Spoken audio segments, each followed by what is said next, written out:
A very warm welcome to the premiere of Professor Wang Gungwu's documentary produced by the Tang Prize Foundation. We celebrate his receipt of the 4th Tang Prize in Sinology. To begin our program, it is my pleasure to invite Dr. Chern to deliver his opening remarks. Dr. Chern, please.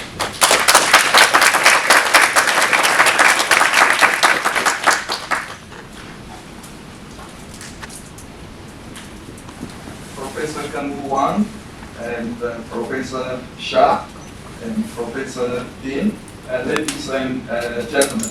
Yeah, it's my honor and great pleasure to meet you all here. First of all, on behalf of the Tang Prize Foundation, I want to express my thanks to National University of Singapore to host such a meaningful event. Yeah. And Tang Prize in Sinology is one of the leading awards in the whole world. In 2020, the 4th Tang Prize in Sinology was awarded to Professor Wang Gungwu for his groundbreaking research on the Chinese world order, Chinese overseas, and Chinese migratory experience.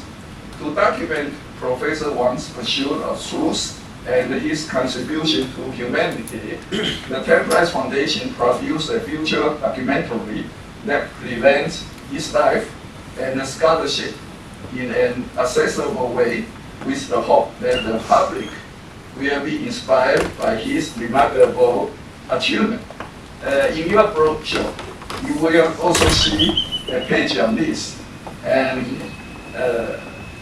you can find an e-book here, okay, and then also a book to introduce Professor Wang Gungwu.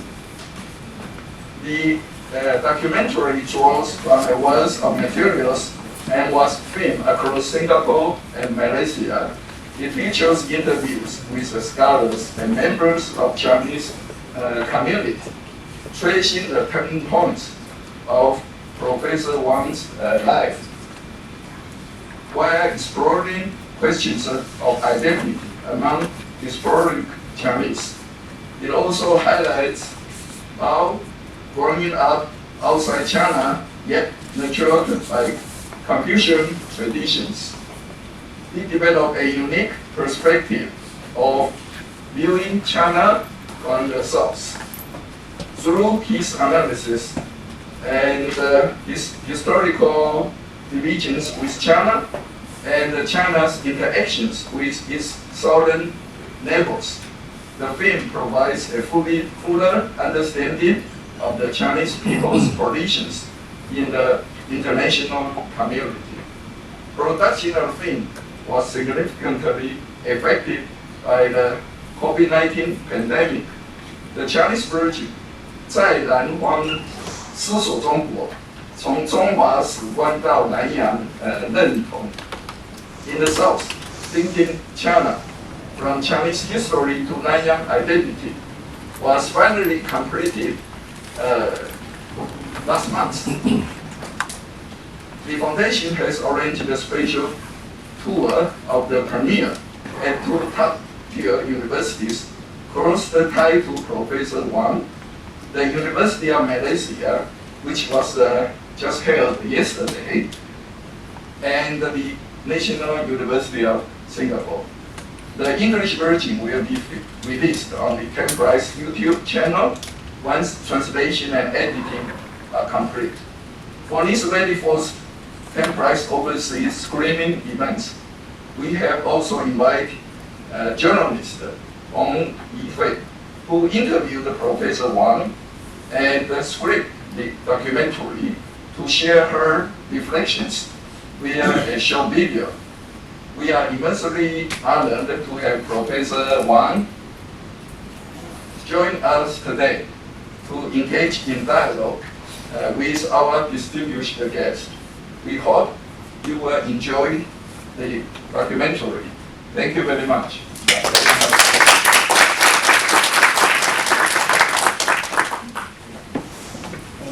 Thank you, Dr. Chern. Next, we are honored to have Associate Professor Jenn-chuan, Assistant Dean Research of FASS to say a few words.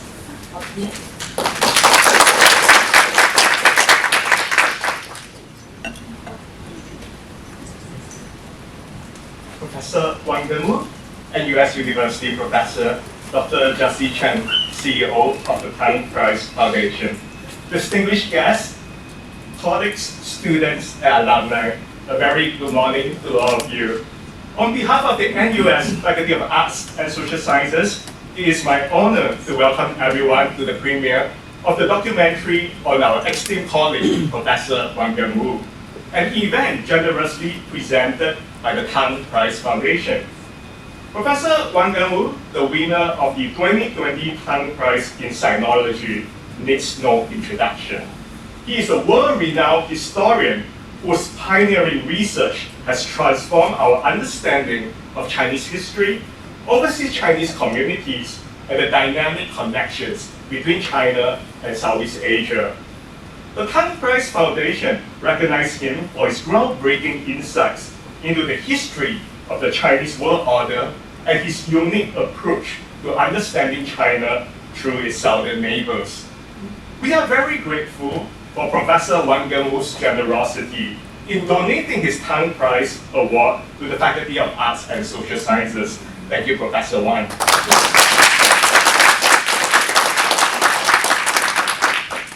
Professor Wang's gift supports scholarships for master students in literature and sinology, in loving memory of his late wife, Mrs. Margaret Wang, whose passion for literature continues to inspire our community. Professor Wang's contributions go far beyond his achievements as a scholar and university administrator. He continues to enrich the intellectual life of NUS as our distinguished university professor, guiding both faculty members and students.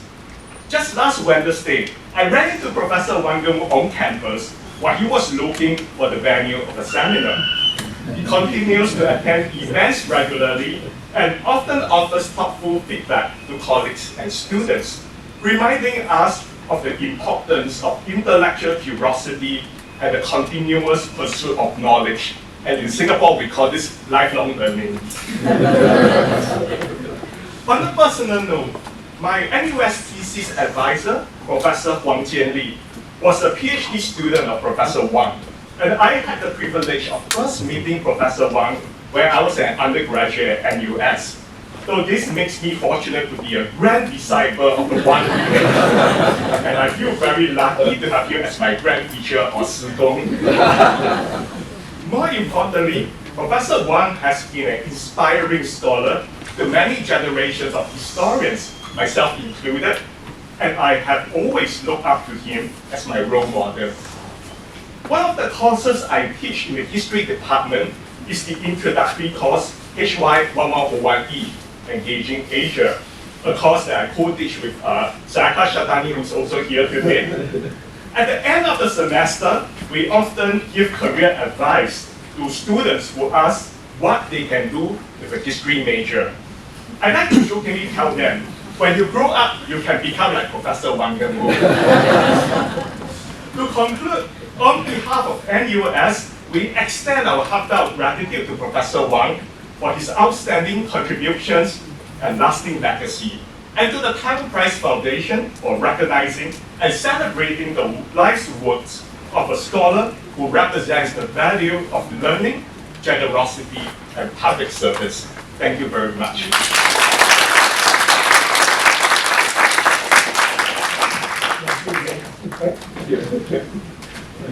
Thank you very much, Professor Chia.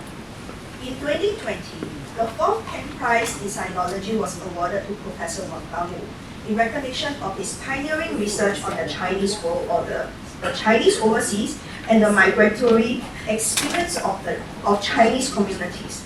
Professor Wang is regarded as one of the world's foremost experts on the Chinese diaspora. To honor his lifelong pursuit of truth and his contributions to humanity, the Tang Prize Foundation has produced a documentary that presents his scholarship in an accessible way, inspiring the public through his remarkable achievements.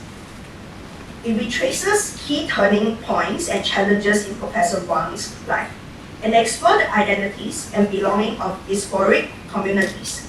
It illustrates how, born outside China, yet nurtured in the Confucian tradition, Professor Wang developed a distinctive perspective of seeing China from the South.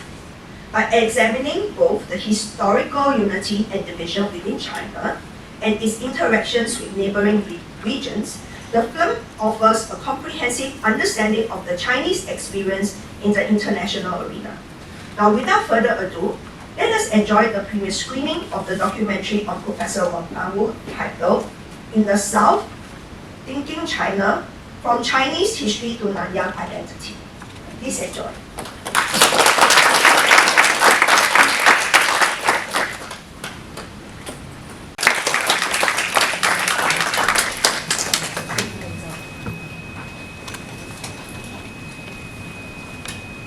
首先要感谢陈教授来这里用这个机会看这个纪录片，非常难得我们也很感谢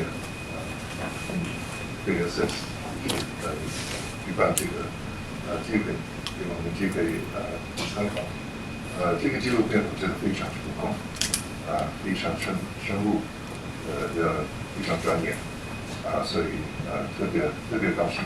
那是今天主要是要让王教授先对这个纪录片反映一下，看看他有什么看法或者对这个纪录片整个这个经验有什么想谈一谈因为这个是相当了不起的这个纪录片，让我们进入一个大师的一辈子的研究历程，真的让我们理解到好多不同的领域，学习领域都是在建立了最基本的理解，然后多学者都受到他的影响，教师也好，中国历史打通这个天下一通的这些概念，都是非常有基础性。所以我们真的很感谢他将这些组织给我们这么好的纪录片，让我们更深入的了解王教授大师的贡献。我们先请王教授可以用英文也可以用中文，我想都可以。Okay. So let me just repeat very quickly in English that this is a remarkable documentary. We're so grateful to the Tang Foundation for producing such a deep and thoughtful scholarly treatment of Professor Wang's intellectual career, which has been so foundational in so many fields, as you saw in the presentation. And we want to give Professor Wang an opportunity to respond to the documentary, and it was very nice to see the team that produced the documentary speaking as well. So, Professor Wang, please, over to you. Thank you very much. I must say I'm very, very grateful for Tang Foundation making this documentary. I am very moved by it. Thank you very much. In a way, it's not a story about scholarship or history and so on. It's really a story of people who, wherever they are, have questions about where is home. This is a universal thing, not peculiar to any particular group of people. But the Chinese, in a strange sort of way, have made it into a central part of their civilization. You might say the very foundations of much of Confucian thought really stems from the family. The family is home. And wherever the family is home. This is kind of the starting point. On a very simple principle, which I've always found very profound, that is that this is the most natural thing It's not artificial, it's not a historical construct. Some other concepts like nation, empire, what is a historical concept? But I think family is actually not. Because what I think Confucius and Mencius and people had in mind was simply that this is the most natural thing. A man and his wife produces a child. That's the family. That's the one thing that you are sure about from the day you're born, is that at least you have some idea, your father, your mother, and that's the beginning. And that it's not a historical construct, it's just the way every living thing, as it were, starts out with. So I think that is very profound. So in a way, whatever we talk about, all the other constructions that have made our civilization so profound and complex and so comprehensive, the fundamental beginnings actually is that in every one of us, this question of where you belong, your family, inescapable, one way or the other. There are many layers of it. So what the Chinese did, and one has to admit that, they made this construct into something so much bigger than they should have been. It need not have been that.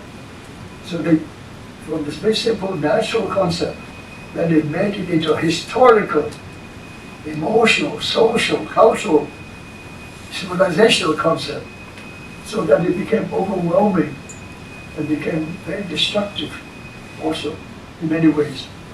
Destructive to the family itself, by being too big, too comprehensive, and almost by definition, once you do that, you set up a hierarchy in which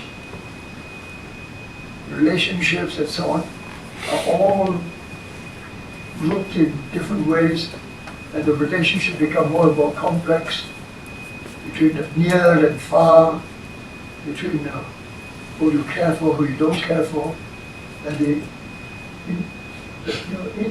inevitable conflicts and so on within the family that ultimately destroyed the original natural and most profound relationship, destroyed it. And in the course of it all, it created a civilization which was very rich and powerful, but at its heart, it lost that sense of home for the ordinary man, ordinary person. It's all structures, all about hierarchies. And of course that hierarchy ultimately leads to an authoritarian system. Because within that hierarchy, I mean, we talk about authoritarianism as if it's some ism, some politicalism, something to do with Nazism, communism, and so on. All these are all political propaganda stuff. At the heart of it, what we're talking about is that it is really about hierarchies. Once you have a hierarchy, then who's on top, who's below, who's in the middle, how you relate to each other, all carefully defined, sometimes protected by law, but law is not always fair. The law itself becomes hierarchical, and who is more wealthy, who is less wealthy, determines who wins, and there are all cases. So all these things get much more complicated. All that time, we lose sight of the fundamental nature of that natural relationship which starts with the family. So I was not aware of all this, but in a way, because you're born away from any clear home base that both my wife and I found ourselves in. We both born somewhere else, went somewhere else, lived somewhere else again. So ultimately, we had to face this fundamental thing. All we were left with, actually, was this fundamental thing. So in a funny way, we were very fortunate. We were taken away from all those complex structures and hierarchies which were built in a way that over 2,000 or 3,000, 4,000 years of history. And quite by chance, as it were, because we met, we didn't realize when we met that we both had the same freedom from that hierarchy by not being caught or strangled by large numbers of ties and connections from which we cannot escape. That kind of authority system. And so in a funny sort of way, we were born with a very, when we got together, it was a great sense of freedom. And not freedom put together by rules-based orders and laws and so on, but the natural freedom of coming from within, that we were free from all this connection. Whether this is good or bad is, I'm not judging it. All I'm saying is that this is something that came out of the fact that we went through this very extraordinary exercise. And I've often wondered, and I have not been able to answer the question, I've often wondered how many of those who left home to become sojourners, settlers, migrants, whatever you call them, each of them actually went through the same experience for a while. But of course, depending on how many you are, I mean, you move into a small community of half a dozen Chinese in the middle of the island in the South Pacific, that's one thing. But you move into a 75% Chinese population like Singapore, with a long history and with powerful associations and groups and community organizations, religious structures and so on. Yeah, that's a different story. So the variation is very great. But each person, when he leaves home, or he or she leaves home to go somewhere else, has a moment when he has that freedom. And I just wonder whether each one of us, when we left home, we actually have a story to tell. And I really much want to hear those stories. Because I think each one of us had that moment. And you may not be your choice, but you'll be dragged into something else much bigger. And all of us get drawn into much bigger community. And I'm not against it, I'm also, that's perfectly natural too. But then it creates a different set of hierarchies and relationships, which takes you further and further away from what you started out with, from the day you were born, when that you started out with. After that, it gets more and more complicated. So I like to think that everybody who left home, anytime, anywhere, has a story to tell. And I dearly wish to hear more of them. Thank you, Professor Wang. I see we have questions already. Please, please go ahead. Professor Wang, brilliant. Before I came, I wanted to ask you a different question. Oh. But after you spoke, I changed my question. And I just want to say two things before I ask the question. I think many might have overlooked some of the things that Professor Wang did. In Oxford and Cambridge, East Asia stopped at the Indian Raj. And so we established a East Asian History Prize in Cambridge under Hong Kong History. The second comment is, I think we should note that Professor Wang Gungwu led in university leadership about 4 decades ago when he was found in Hong Kong as the Vice Chancellor after recent one. And the magic of what he did was he wanted to set up an Earth Observatory Center. And he invited a professor from Memorial University called John Malthus. And John Malthus spent 2 weeks to try to convince him not to do such a foolish thing. He thought about it and hired John Malthus. And John Malthus then told me that in his term with Vice Chancellor Sulabji, they linked the Hilly Knolls campus with the Pokfulam campus over the reservoir. They actually bought the reservoir, punched a hole into a mountain, put the water there, and then they built a 10-story Roman road to connect Hills Knolls to Pokfulam. This is an example that everybody looks at to place making of university and city. So he was a big foreigner in this. But now it comes to my real question.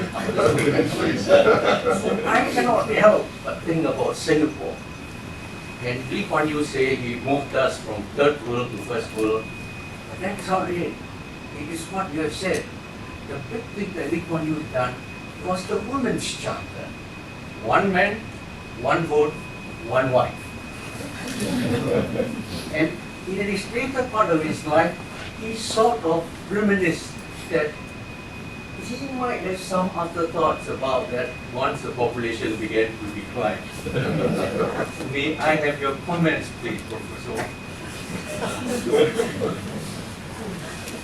Well, I think that one nobody predicted.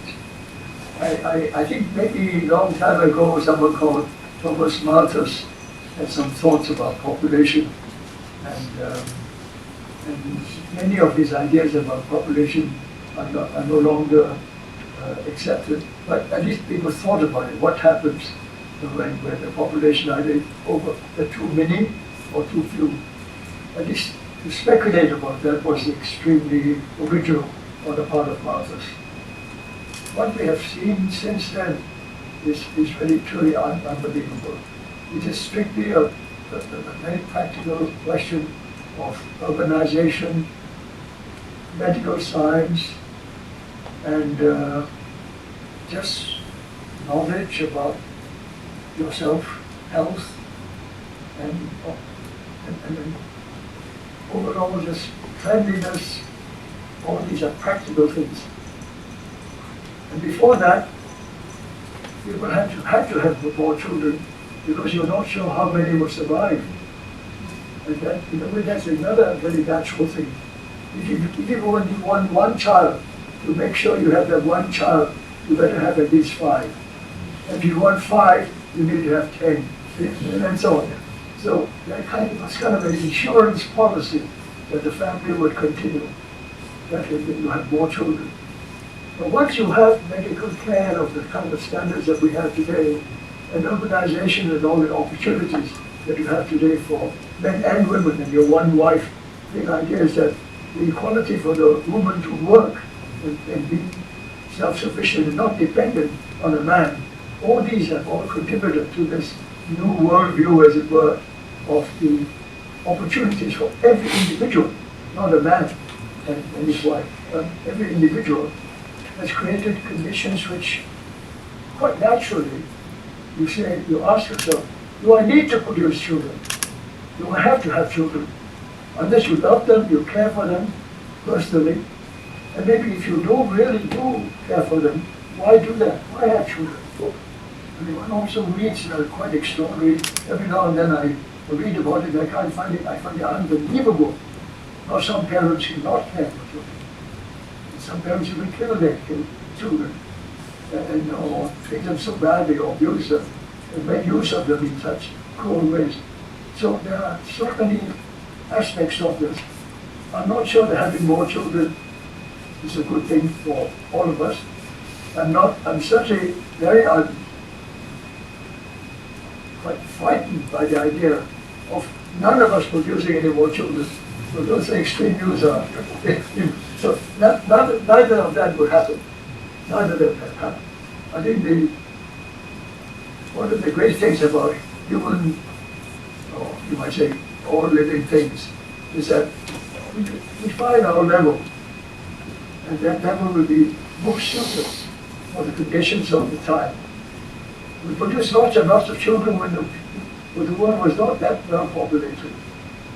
But now we are populated. But with 8 million people, you can afford not to have children.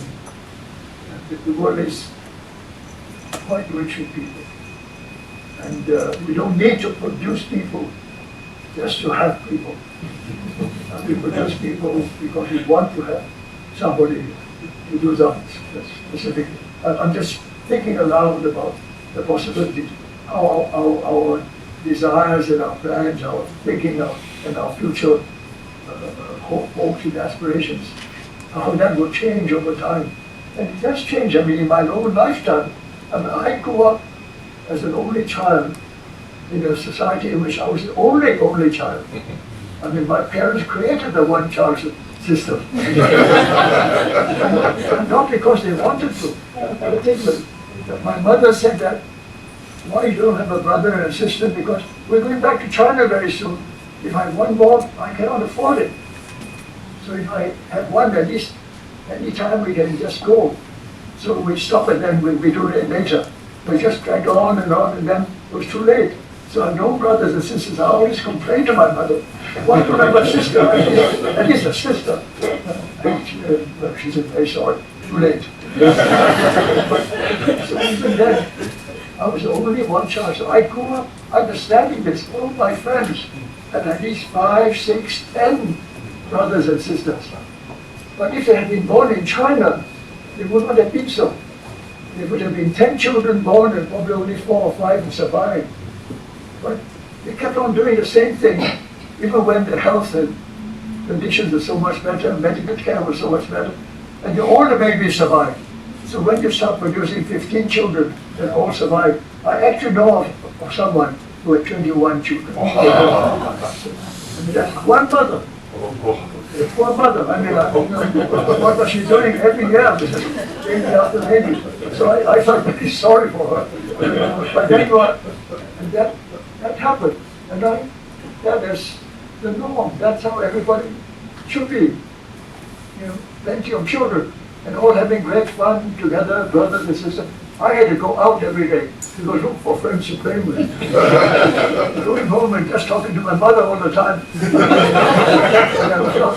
That was very satisfactory. So I had all sorts of problems growing up too. So you ask about population problems, I said, don't try to fix too many things.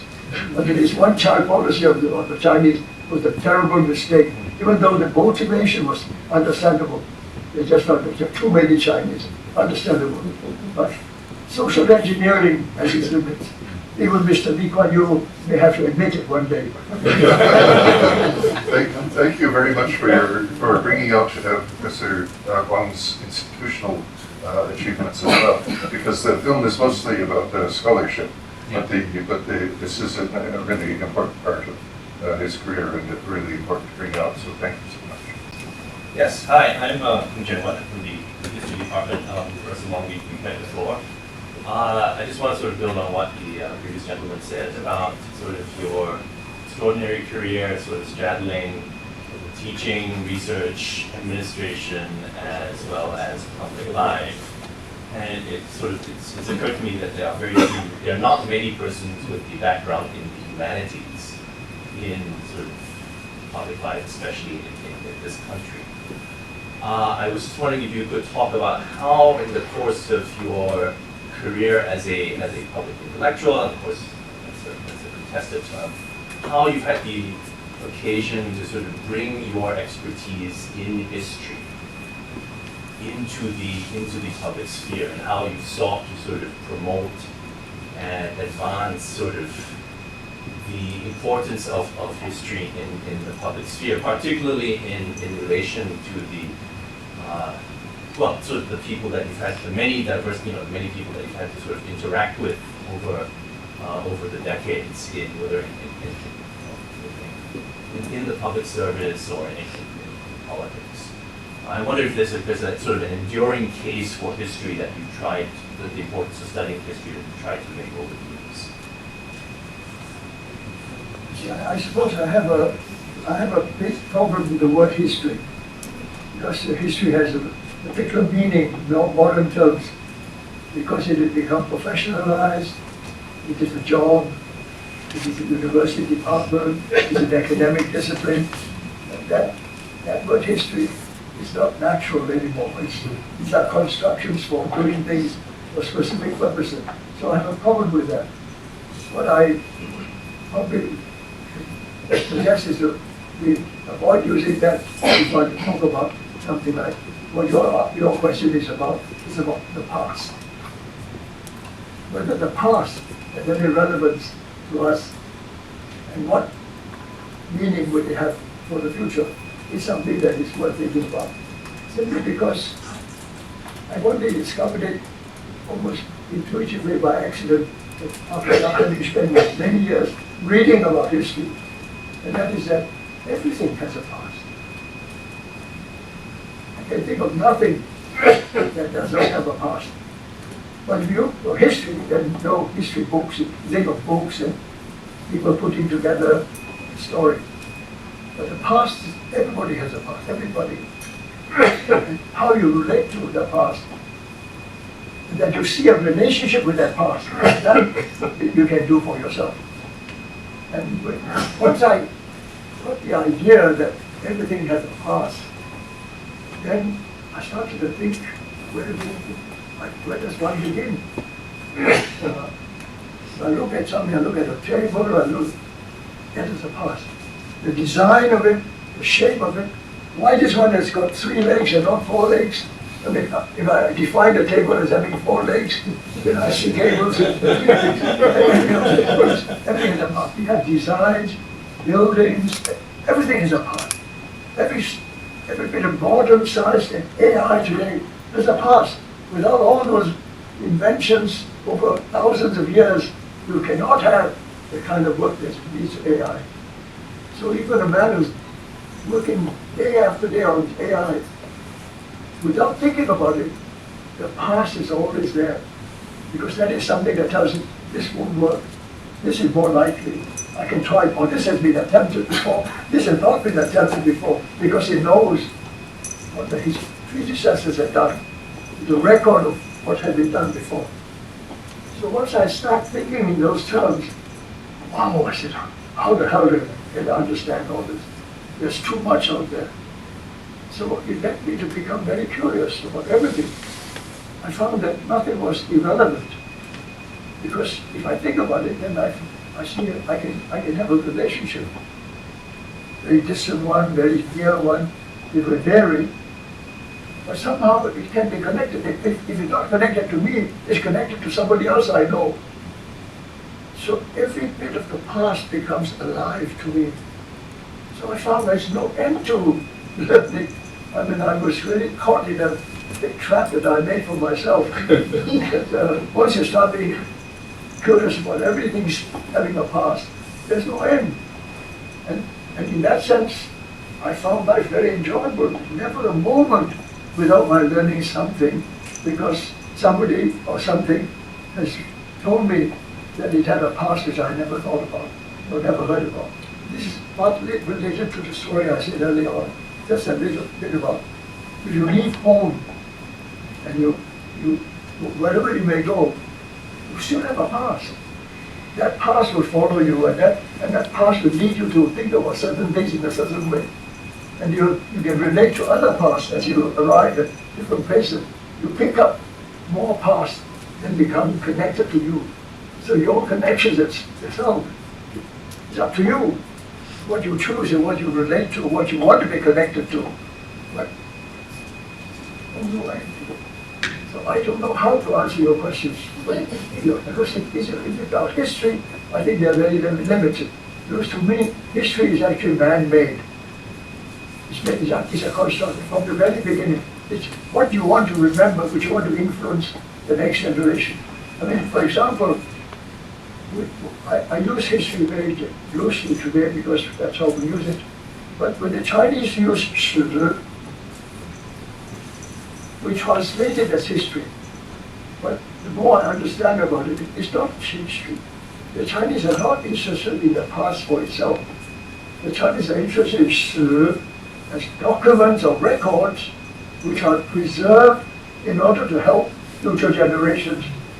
And the Chinese are, in their collection of records, always believe it carries messages. The records are chosen, selected, because they have a message about morality, proper behavior, good governance, happy society, social harmony, or whatever you may call it. But you select those records for a purpose. That is true. So it's not even the past. It is openly a set of records chosen carefully to influence the future, to help the people in the future to be better, so that they can learn from the mistakes of the past, and they will learn what was good and what was useful, what worked, and they would continue and improve on it.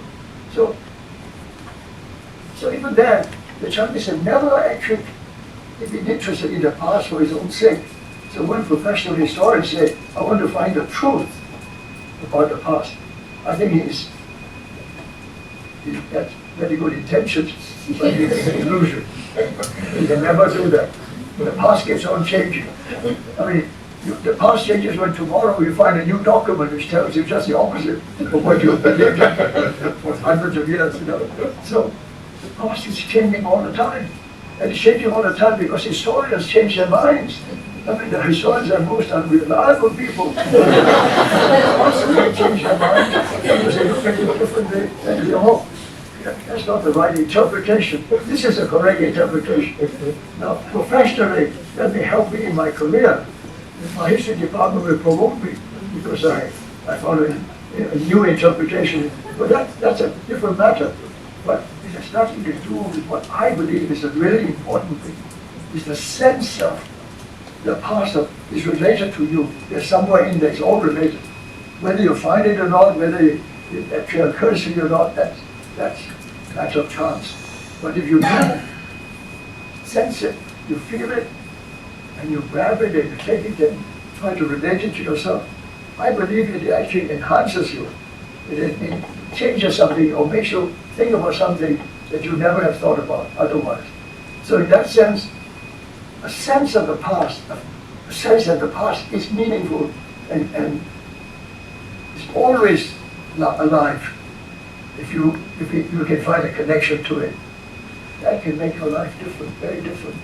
So I'm sorry, this is the way I see it today. So it's not because I have no faith in historians. I'm my best friend at historians. Thank you, Professor Wang, for sharing your insights and your wisdom. I think we have time for one more question in the back, please. Hello, Prof Wang. My name is Chia. I'm a guest alumni industry. I work for an Indian technology company. So I spend a lot of time in India. So when I interact with the elites and the thought influencers there, they always ask this question. They say, in the 1980s, India had a higher per capita income than China. Well, of course, today it's not the case. But they point to the fact that many elements of China's rise, like you pointed out, elements of Confucianism, country and society before self, is prevalent in India. So I know it's a very profound question, but in your opinion, what were the elements that in India that were different compared to what contributed towards the rise of China? Wow, that's a very big question. Actually, I don't have an answer to satisfy even myself. All I can say is that to just draw attention to what are the obvious differences and which one of them make the difference to economic development and standards of living and all sorts of things. That's you need more skills than I have to explain that. But let me draw the most obvious differences. From the very, very beginning, the whole nature of Indian civilization is that it really doesn't believe that much in this world. There's always been the importance of the next world and the universe, to understand the mysteries of the universe, the abstract ideas that could be useful to people's lives, the imaginative way they found ways of explaining the universe to themselves, led them in many directions. If you look at the ancient literatures that the Indians produced, they're meant to be universal. And they're not meant to be practical in any one sense. Whatever you can make of it, you make for yourself. So they never put their emphasis on practical things like creating a state. They did it in the end, but it wasn't terribly important what it looks like. As long as the people there understand that the world is, the universe is a much greater place than you are. You are just a tiny bit there. And that, and you should let your imagination and your creativity free. And my understanding of the foundations of Indian thinking has been like that. And human beings have like to make use of it, and different things have flowed from it. And from India, there's come out not one religion, but numerous religions, you might say. I mean, today we should talk about Hinduism. There was no such thing as Hinduism before the British gave it a name. I mean, as far as I know, the word didn't exist until the 19th century when some scholars in England summed it up as Hinduism, because they needed a word because it's so complicated. And the Indians don't have a word for it. They don't, it doesn't matter whether there's a word or not. And they're not interested in history. They don't record things of events and so on. Every event is just an event, pass by. But if you can draw something out of it for yourself, add to your understanding of the universe, that's worth doing. And so the fundamentals are there. But of course, human beings, being what they are, have tried to do things with it. And it hasn't really allowed them to create the kind of state that the Chinese did. The Chinese are the opposite. As Confucius said, I don't even know this world, why should I think about the next world? Even this world is too complicated. Pretending I can understand the next world is folly. So we don't waste time on it. This world. So the Chinese start off with being this worldly. And this worldly is, let me make it a better world. How can we make it a better world? Either through good governance or through moral training, making yourself aware of how to be good. So how then it can be all summed it up very simply. And that's a tough job. So how it's not easy. So even to do that, you can spend your whole lifetime trying to be a Howren without being successful. Doesn't matter, but the Chinese have put their lives and their whole future in those terms. And therefore it created a different kind of society. From the very beginning they talked about harmonious relationships, try to avoid quarreling, try to avoid fighting each other. And if you quarrel with somebody else, try to make up as quickly as possible. If you have a big difference, you can't solve, you find a moderator from outside to come and solve it. What do you call it? You have a word for it. A mediator to sort this out. And you don't need law and all that. It's all good intentions, goodwill, and socially people help each other. And then you have a society which works. And you have a good governance which protects the area from being invaded by barbarians and so on, because you only protect what you have created that is socially harmonious from being troubled by others. You have to defend yourself, so you have to create a governance, a structure to do that. So bit by bit, it just grew and grew and grew. But the point is that from the very beginning, it was quite natural to go from one hierarchy to a bigger and bigger hierarchy to control the thing. And then each hierarchy in its own way became authoritarian, because you need an authority to make sure that the whole thing is harmonious, the whole thing works, whether it's well defended, whether it's a good legal system and a bureaucratic system. You collect the taxes and you know how to give some philanthropy here, support there, welfare, caring, show that the governance is good, caring for the people. All these become ideals in themselves. So the two, from the very beginning, the foundations are so different. So I don't know how to explain why one succeeded more than the other. It's very hard to. It depends on what do you mean by success? You say, in a way, you say this success is being wealthy and powerful, and you can start invading other countries and so on. Get more and more powerful. Or the other, being fragmented all the time. Look at India. It was fragmented all the time. There was never a single India. And the nearest thing they had from Ashoka for one or two centuries, the real empire, Ashoka. But the Indian people didn't really care for it. After that, it was all naturally broken up, different groups and different religious and social groups formulated, and states didn't last very long, and nobody cared. And one of the most fascinating to me as someone who is very interested in the past is to find that the Indians are not interested in the past. They're interested in greater, much more important ideas than the past. You will find my interest in the past very, messy stuff. Why bother? There are much more important things to think about. So if you start with that proposition, you will lead to a different kind of society. So when the British were arguing with the independence of Indian independence movement, arguing about it was that the British said, "You never had an India. We put it together." The British India is really British India. There was no such India before. There was Mughal India. Yes, there was, but they were also outsiders. They were not Indians. They were a bunch of Mongols and Turks and Persians and so on, who invaded India again and again under Islam, is a different world religion. They took over most of the country. In fact, 3/4 of India, at one time, at the height of its power, was ruled by the Mughals. So there was Mughal India, and there's British India, which is even bigger than Mughal India. British India even covered even more territory. But before that, was there in India? Ashoka never ruled over all of India, only half of what is now of what is India. So the British were telling the Indians, you ask for Indian international independence. It's British India. And you never had an India.